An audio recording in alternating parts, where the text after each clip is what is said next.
কখনো এরম হয় আপনার সাথে যে একটা খুব ইম্পর্ট্যান্ট কাজ নিয়ে বসেছেন, কিন্তু কাজটার দিকে তাকালেই মাথা ঘুরছে, মনে হচ্ছে যেন একটা পাহাড়ের সামনে দাঁড়িয়ে আছেন। আর তখন আমাদের ব্রেনে কি চলে? এটা কি করে করব, আমার কাছে তো টাইম নেই, এত ঝামেলা কেন? এই কোয়েশ্চেনগুলো ঘুরছে আর ঘুরছে। আমরা ওই প্রবলেমটার মধ্যে এতটাই ডুবে যাই যে ওটা ছাড়া আর কিছু ভাবতেই পারি না। It's a loop, a problem loop. এই যে চিন্তা ভাবনা, এটা আপনাকে 1 ইঞ্চও এগোতে দেবে না, বরং আপনার এনার্জিটাকে শেষ করে দেবে। ভাবুন তো, আপনার গাড়িটা কাদায় ফেসে গেছে। আপনি যদি শুধু অ্যাক্সিলারেটরে পা দিয়ে রাখেন, তাহলে কি হবে? চাকাটা আরও বেশি কাদার মধ্যে ঢুকে যাবে, তাই না? প্রবলেমের উপর ফোকাস করাটাও ঠিক এরকম। আমরা যত একটা প্রবলেম নিয়ে ভাবি, কেন হলো, কি ভুল হলো, আমরা তত ওই কাদায় ঢুকে যাই। বাট হোয়াট ইফ আমরা অ্যাক্সিলারেটর থেকে পা সরিয়ে গাড়ি থেকে নেমে দেখতাম কোথায় একটা ইট বা পাথর পাওয়া যায় চাকার নিচে দেওয়ার জন্য, বা কাকে ডাকা যায় হেল্প করার জন্য। এই ছোট্ট শিফটটা ফ্রম প্রবলেম টু সলিউশন, এইটাই সব কিছু। মনে করবেন না যে আমি বলছি প্রবলেমকে ইগনোর করতে, না, প্রবলেমটাকে অ্যাকনলেজ করা খুব দরকার। ওকে, সিচুয়েশনটা ডিফিকাল্ট, আই গেট ইট, কিন্তু সেখানে থেমে গেলে চলবে না। শুধু 1 মিনিট, জাস্ট 1 মিনিট দিন প্রবলেমটাকে ফিল করার জন্য। তারপর নিজেকে একটা অন্য প্রশ্ন করুন, not why is this happening, বরং what can I do about this right now. আপনারা নোটিস করেছেন কি, আমাদের ব্রেনটা না একটা সার্চ ইঞ্জিনের মতন। আপনি যেটা টাইপ করবেন সেটাই সে খুঁজে আনবে।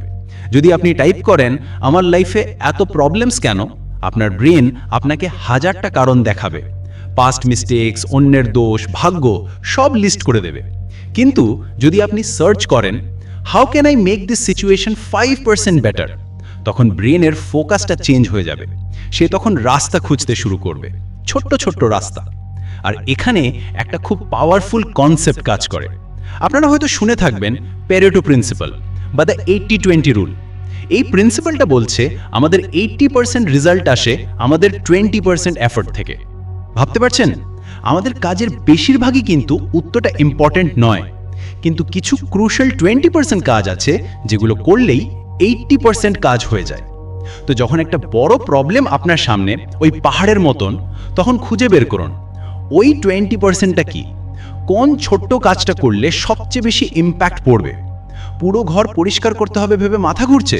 Just focus on one thing, শুধু বিছানাটা গুছিয়ে নিন, দ্যাটস ইয়োর 20%।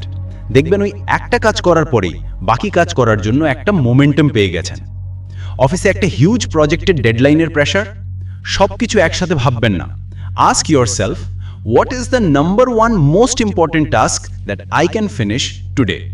শুধু ওইটাই করুন, শুধু ওই একটা জিনিস। সলিউশনের দিকে ফোকাস করলে আপনার ব্রেন আপনাকে ক্রিয়েটিভ আইডিয়া দেবে। আপনি রিসোর্সেস দেখতে পাবেন যা আগে চোখে পড়ছিল না। প্রবলেমের দিকে তাকালে আমরা ইমোশনাল হয়ে পড়ি, ভয় পাই, স্ট্রেস হয়, ঘাবড়ে যাই। কিন্তু সলিউশনের দিকে তাকালে আমরা লজিক্যাল অ্যান্ড ক্রিয়েটিভ হই। তখন আমরা অ্যাকশনস নিতে পারি। এই অ্যাপ্রোচটা শুধু কাজের ক্ষেত্রে নয়, পার্সোনাল লাইফে, রিলেশনশিপে, সব জায়গায় কাজ করে। কারোর সাথে ঝগড়া হয়েছে, সে কেন এরম করলো, এই চিন্তা মাথা থেকে বের করে দিন। ভাবুন আমি কি করতে পারি যাতে এই সিচুয়েশনটা একটু বেটার হয়।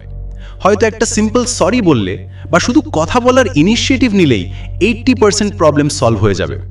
এই প্র্যাকটিসটা একদিনে আসে না, ইটস আ মাসেল। যত ট্রেন করাবেন তত স্ট্রং হবে। প্রথমে হয়তো পুরনো অভ্যেসের জন্য বারবার প্রবলেমের দিকেই মন চলে যাবে, কিন্তু যখনই সচেতন হবেন, জেন্টলি নিজের ফোকাসটাকে ঘুরিয়ে সলিউশনের দিকে নিয়ে আসুন, ছোট্ট একটা স্টেপের দিকে।